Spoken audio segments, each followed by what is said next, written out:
दोस्तों, आज याहू के बारे में जानने के लिए हमें गूगल करना पड़ता है, लेकिन 1994 में शुरू हुआ याहू अगले 6 साल में ही दुनिया की सबसे बड़ी कंपनीज में से एक हो गया था। ये उस वक्त की सबसे बड़ी इंटरनेट कंपनी थी जिसका total market cap 128 billion dollar से भी ज्यादा था और ये दुनिया की सबसे ज्यादा विजिटेड वेबसाइट थी। बहुत से लोग मानते हैं कि गूगल की वजह से याहू बर्बाद हो गया, लेकिन ये पूरा सच नहीं है। 1998 में शुरू हुआ गूगल आज कुछ ना होता अगर याहू कुछ बेसिक गलतियां ना करता। क्या थी वो बेसिक गलतियां, जानेंगे हम आज की इस वीडियो में, तो अंत तक बने रहिएगा हमारे साथ। लेकिन वीडियो शुरू होने से पहले अगर आप इस चैनल पर नए हैं या आपने अभी तक इस चैनल को सब्सक्राइब नहीं किया है तो चैनल को सब्सक्राइब करना और बेल आइकन दबाना ना भूलें। याहू के फेलियर के बारे में जानने से पहले हमें यह समझना जरूरी है कि याहू सक्सेसफुल क्यों था। ये साल 1994 की बात है। इंटरनेट को आए अभी कुछ ही वक्त हुआ था, लेकिन इंटरनेट में एक बेसिक प्रॉब्लम थी। अगर आपको किसी वेबसाइट पर कोई काम था तो आपको उस वेबसाइट का एड्रेस पता होना चाहिए। जैसे कि अगर आपको लेटेस्ट क्रिकेट स्कोर देखना है तो आप कहीं ये टाइप नहीं कर सकते कि आपको स्कोर देखना है। आपको क्रिकबज़ या किसी और वेबसाइट का एड्रेस पहले से मालूम होना चाहिए। इस काम को आसान बनाने के लिए याहू के को फाउंडर्स जेरी यांग और डेविड फिलो ने एक डायरेक्टरी बनानी शुरू कर दी। ये डायरेक्टरी एक टेलीफोन डायरेक्टरी की थी जिसमें सभी लोगों के नाम और नंबर होते हैं। बस यहाँ फर्क ये था कि यहाँ नंबर की जगह वेबसाइट के एड्रेस थे। ये डायरेक्टरी कुछ ही वक्त में उन्होंने अपने दोस्तों के साथ शेयर करनी शुरू कर दी और उनके दोस्तों ने इसे अपने दोस्तों के साथ। फिर उसी साल नेटस्केप नेविगेटर नाम का एक वेब ब्राउजर लॉन्च हुआ जिसने याहू की इस डायरेक्टरी का लिंक अपने होम पेज पर डाल दिया और अब लाखों लोग इस डायरेक्टरी का इस्तेमाल करने लगे। इतने लोग याहू की वेबसाइट पर आ रहे थे कि उन्हें एक नए सर्वर की जरूरत थी जिसके लिए पैसे चाहिए थे। अब याहू ने अपनी वेबसाइट पर ऐड चलानी भी शुरू कर दी। उनके पास काफी पैसा आने लगा।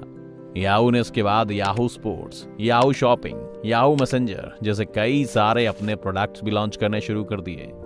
देखते ही देखते याहू इतनी बड़ी हो गई कि अब वो इंटरनेट पर मौजूद कोई एक कंपनी नहीं थी बल्कि पूरा इंटरनेट था। आज यही डोमिनेंस गूगल के पास है। सब सही चल रहा था, लेकिन बात कहां बिगड़ी। याहू के साथ जो पहली बुरी चीज हुई वो था .com क्रैश। जब इंटरनेट नया नया आया था तो स्टॉक मार्केट के लोग बिना सोचे समझे हर कंपनी में पैसा डाल रहे थे, क्योंकि उन्हें लगा कि ये कंपनीज तो बहुत ग्रो करने वाली हैं। ये बिल्कुल क्रिप्टो करेंसी बूम जैसा था। लेकिन फिर सन 2000 आते आते लोगों को समझ आया कि सभी कंपनीज प्रॉफिटेबल नहीं है। इनमें से कई कंपनीज का तो फेल होना तय है। इसलिए पूरा मार्केट क्रैश हो गया और करीब 90% इंटरनेट कंपनीज बंद हो गईं। याहू 90% कंपनीज में से नहीं थी, लेकिन परेशानी ये थी कि याहू को एड्स देने वाली ज्यादातर कंपनीज वो इंटरनेट कंपनीज थी जो बंद हो गई थी। इसलिए एकदम से याहू का एड रेवेन्यू 70% तक गिर गया। याहू के फेलियर की दूसरी वजह उनके काम करने का तरीका बना। जैसा कि हमने बताया कि याहू के पास सभी वेबसाइट्स की एक लिस्ट थी जिसे याहू के एम्प्लॉइज मैनुअली अपने सिस्टम में फीड करते थे।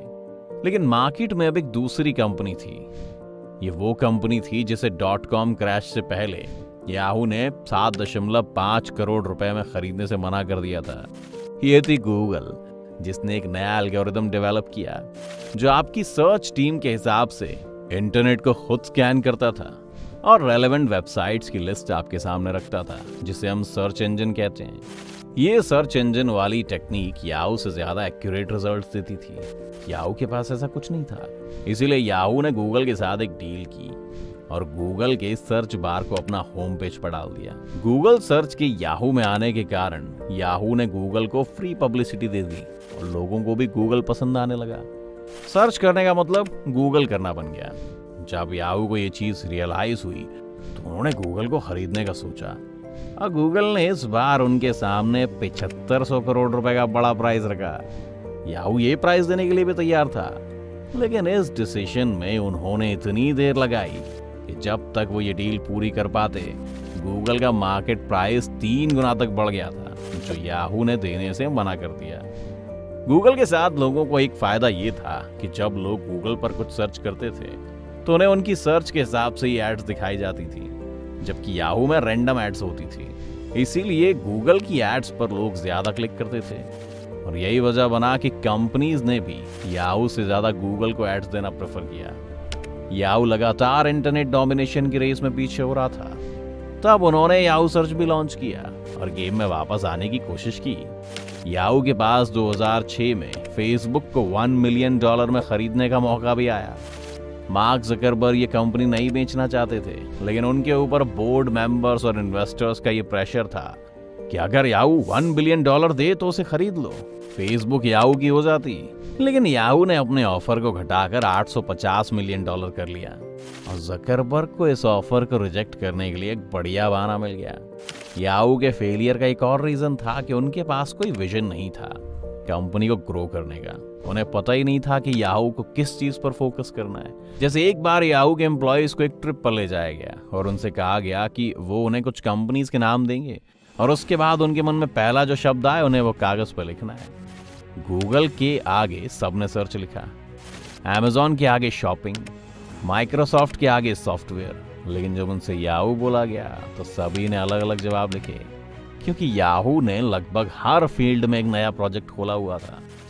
यही याहू के लिए परेशानी बनी। जैसे याहू के पास याहू फोटोज और फ्लिकर 2 प्रोडक्ट्स थे जिनका काम एक ही था, लेकिन कंपनी में इसके लिए 2 अलग अलग टीम्स थी। याहू ने अपनी मिशन स्टेटमेंट्स को 35 बार बदला है, जबकि अमेजॉन जैसी कंपनीज आज तक अपनी सबसे पहले साल की मिशन स्टेटमेंट की कॉपी को हर साल के रिव्यू से अटैच करती है। 2006 से 2012 के बीच याहू ने 6 सीईओज बदले और सभी ने अपने हिसाब से कंपनी को चलाने की कोशिश की और एक नया विजन दे दिया। इस बीच उन्होंने फायदे से ज्यादा कंपनी का नुकसान ही किया।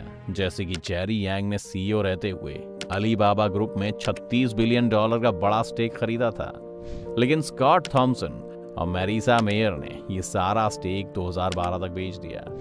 ये स्टेक बाद में काफी प्रॉफिटेबल बना, लेकिन याहू हाथ मलते हुए ही रह गया। याहू के इतने सारे प्रोडक्ट्स पर ध्यान देने के कारण उनके सभी प्रोडक्ट्स मीडियोकर ही रहे और उन्हें जल्द ही रिप्लेस कर लिया गया। याहू शॉपिंग को अमेजॉन ने रिप्लेस किया, याहू मैसेंजर को व्हाट्सएप ने, फ्लिकर को इंस्टाग्राम ने, ऐसे और भी कई एग्जाम्पल्स हैं। कभी इंटरनेट पर राज करने वाले याहू के सामने गूगल और फेसबुक जैसी कंपनीज को खरीदने का ऑफर आया था, जिसे उन्होंने अपनी इस कमजोर लीडरशिप और सही वक्त पर सही डिसीजन ना ले पाने की वजह से हाथ से जाने दिया।